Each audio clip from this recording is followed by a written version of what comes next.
Fermez les yeux un instant et imaginez-vous par une nuit claire, loin des lumières étouffantes de la ville. Le regard perdu dans l'immensité scintillante de la voûte céleste. Face à ce spectacle grandiose, une question vertigineuse, presque primitive, s'impose à notre esprit, avant tout cela, avant les étoiles. Avant les galaxies, avant même le tout premier souffle de notre univers, qu'y avait-il?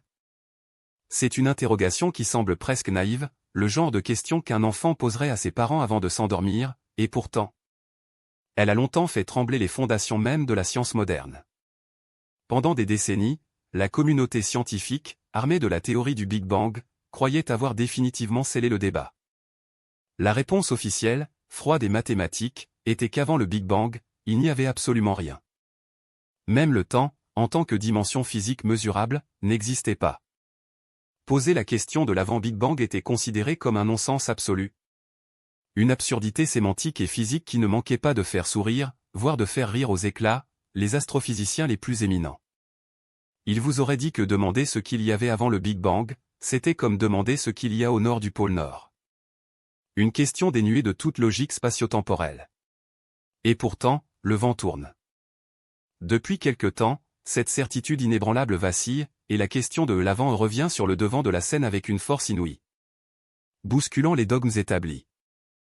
Il devient de plus en plus évident que l'origine de notre univers revêt des dimensions bien plus complexes et mystérieuses que ce que nous avions osé imaginer. L'idée qu'il y avait quelque chose avant que notre univers ne commence son expansion fulgurante n'est plus une hérésie, mais un champ de recherche effervescent. De multiples hypothèses, toutes plus fascinantes les unes que les autres, s'affrontent aujourd'hui dans l'arène de la cosmologie théorique. Pour certains chercheurs audacieux, notre Big Bang ne serait pas un événement unique et isolé, mais plutôt une étincelle parmi d'autres. Ils postulent l'existence de multiples petits Big Bang, chacun donnant naissance à une région distincte d'un méga-univers insaisissable. Dans cette vision étourdissante, il y aurait toujours un Big Bang précédant un autre Big Bang, suggérant que notre univers, dans sa globalité la plus vaste, est éternel, se recréant et se régénérant sans cesse dans une danse cosmique infinie. Une autre théorie, tout aussi poétique et vertigineuse, nous parle d'un univers pulsant. Un univers qui se contracte et se dilate au rythme d'un cœur cosmique gigantesque. Il passerait par des phases d'expansion suivies de phases de contraction, le fameux Big Crunch, et entre ces deux respirations extrêmes, un nouveau Big Bang jaillirait. C'est l'idée de l'éternel retour, une boucle infinie de création et de destruction. Bien sûr, lorsque les scientifiques parlent de ces choses, ils ne le font pas avec la poésie d'un romancier, mais à travers le prisme rigoureux d'équations mathématiques d'une complexité effarante, laissant peu de place à la pure imagination romantique. Dans l'ensemble, les théoriciens avancent sur la pointe des pieds.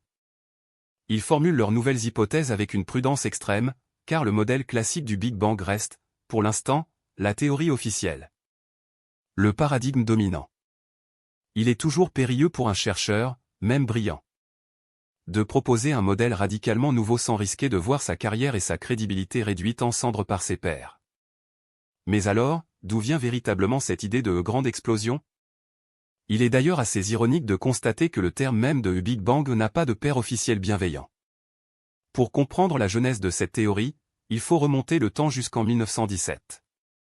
À cette époque, le génial Albert Einstein, fort de sa toute nouvelle théorie de la relativité générale, élabore un modèle de l'univers.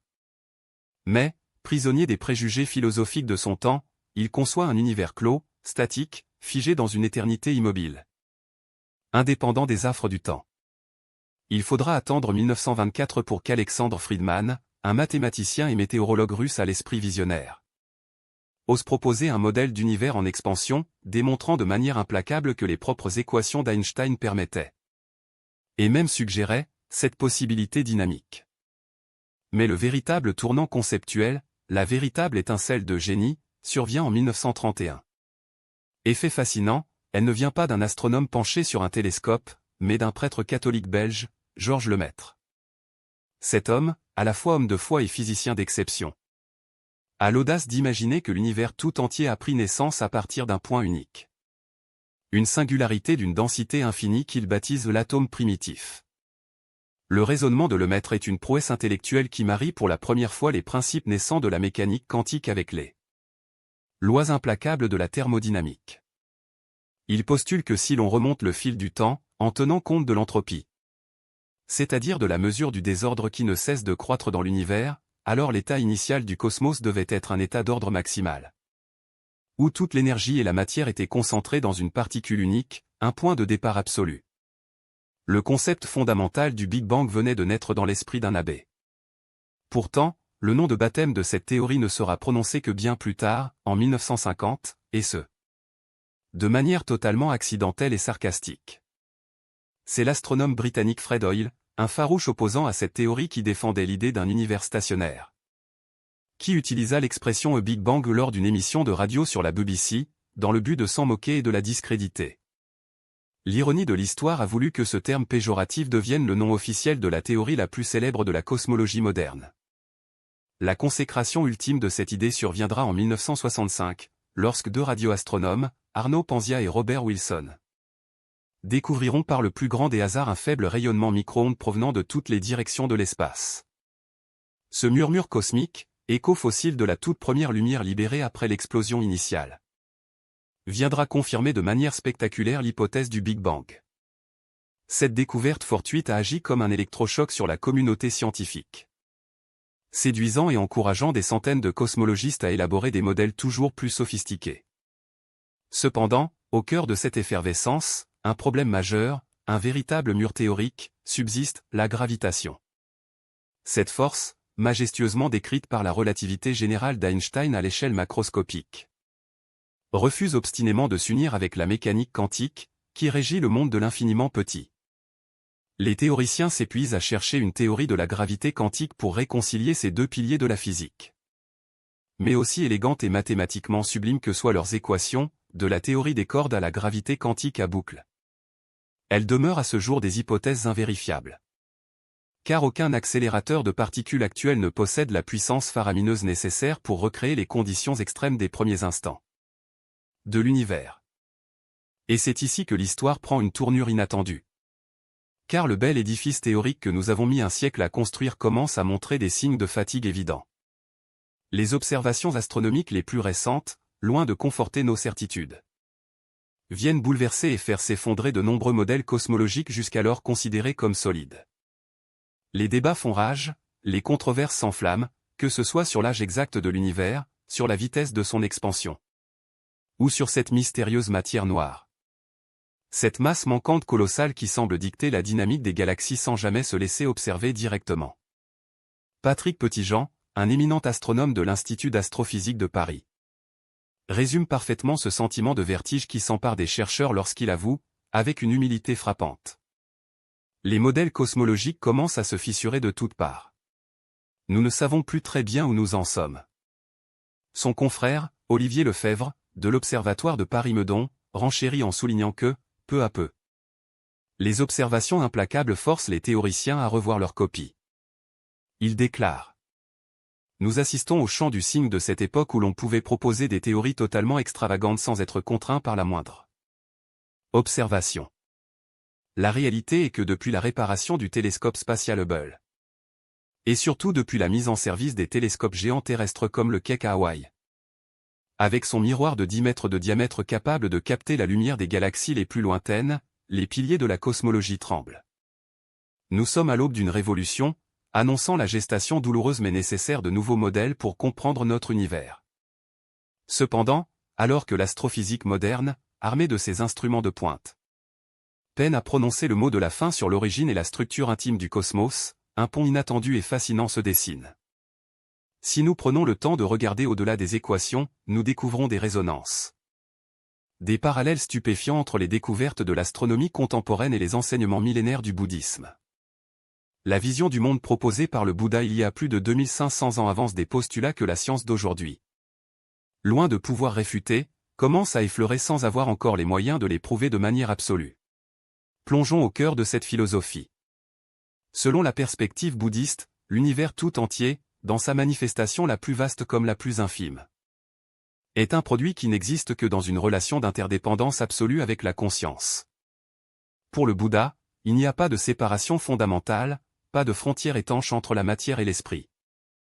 L'univers n'est pas différent de la conscience qui le perçoit. Or, c'est précisément ce que la physique quantique la plus avancée nous murmure aujourd'hui. Les physiciens ont découvert avec stupeur que l'observateur ne peut en aucun cas être séparé de l'objet qu'il observe.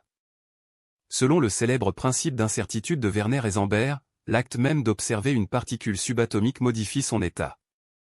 La réalité, à son niveau le plus fondamental, n'est pas une entité figée et objective qui existerait indépendamment de nous. Mais elle prend des visages différents selon le niveau et la nature de notre observation. La frontière rigide que la science classique avait érigée entre la matière tangible et l'énergie subtile, et par extension, entre le corps physique et l'esprit de chaque individu, vole en éclats. Cette séparation nette, que l'on croyait indépassable, s'avère être une illusion perceptuelle. Bien sûr, si la physique quantique démontre cette interconnexion à l'échelle microscopique. La science peine encore à prouver comment ce phénomène s'applique à des objets macroscopiques gigantesques, dont l'âge se compte en milliards d'années, comme les galaxies. Mais l'intuition est là, puissante et troublante. Allons encore plus loin dans cette exploration vertigineuse. Le bouddhisme affirme avec une clarté tranchante que de l'objet le plus visible à la force la plus invisible, de la particule la plus infinitésimale à l'amas galactique le plus colossal, absolument rien ne possède de nature propre.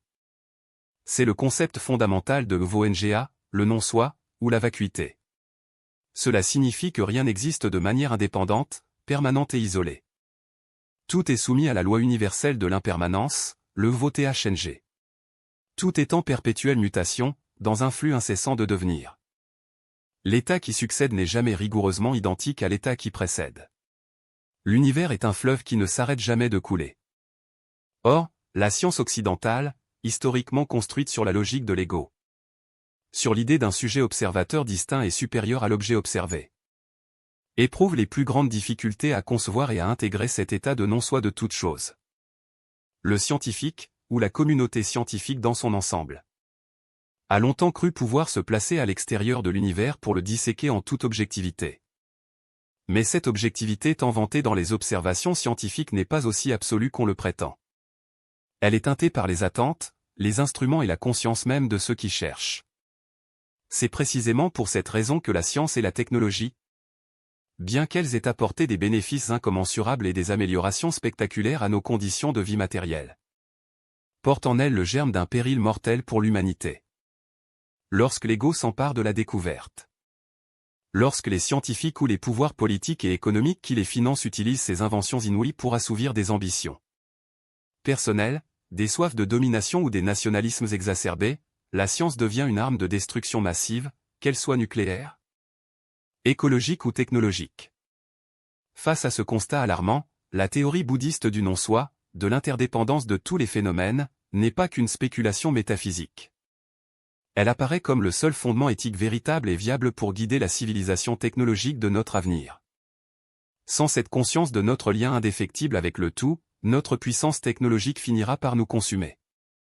Mais revenons à notre question initiale, ce mystère insondable, qu'y avait-il avant le Big Bang?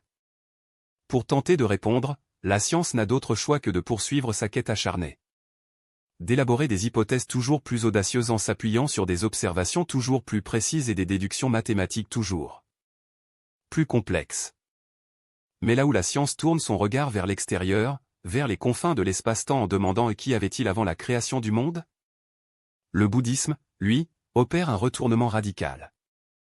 Il pose la même question, l'interrogation des origines, mais sous une forme infiniment plus intime, plus existentielle, plus humaine. Avant la naissance de mes parents, qui étais-je? Quel était mon visage originel? Pour trouver la réponse à ce camp vertigineux, l'être humain ne doit pas construire des télescopes plus grands. Mais il doit tourner son regard vers l'intérieur. Il doit s'observer lui-même, plonger dans les abysses de sa propre conscience, et examiner la trame complexe de ses relations. Sa relation avec les autres êtres sensibles, avec la société, avec la nature foisonnante, et ultimement, avec l'univers tout entier. Ces correspondances fascinantes entre l'astrophysique et le bouddhisme sont d'ordre qualitatif et global. Il ne faut pas s'y tromper, l'objectif premier des enseignements du Bouddha n'était pas de rédiger un traité d'astronomie quantique, mais de résoudre le problème fondamental de la condition humaine, libérer les êtres vivants du cycle incessant de la souffrance. Le Bouddha était un médecin de l'âme, pas un physicien théoricien. D'ailleurs, lorsqu'il exposait la voie pour éradiquer la souffrance, Il mettait constamment en garde ses disciples contre le piège des spéculations purement métaphysiques. Il leur rappelait sans cesse que débattre indéfiniment sur la finitude ou l'infinitude de l'univers ne les rapprocherait pas d'un millimètre de la paix intérieure et du bonheur véritable. Pourtant, malgré ces mises en garde, le Bouddha a dû esquisser, de manière condensée, une vision de l'univers. Pourquoi?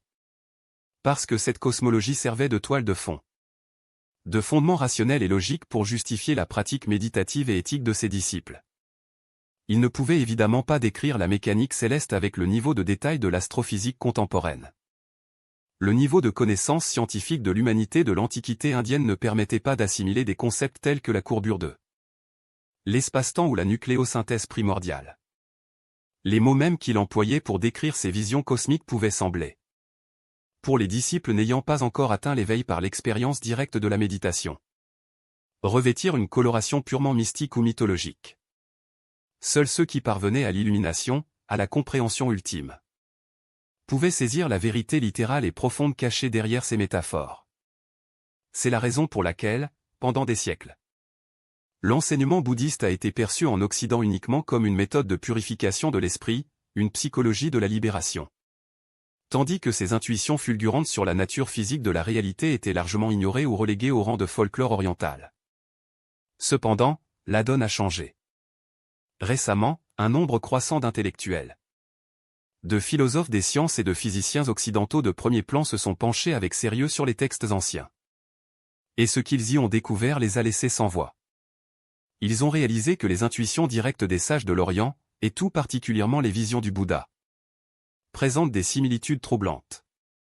Et semblent même parfois avoir anticipé de plusieurs millénaires les concepts les plus avant-gardistes de la physique quantique et de la cosmologie relativiste. Prenez par exemple la question des origines et de la structure de l'univers. C'est tout bonnement stupéfiant. Le Bouddha, un homme de chair et de sang, marchant pieds nus sur les routes poussiéreuses de l'Inde il y a 2500 ans.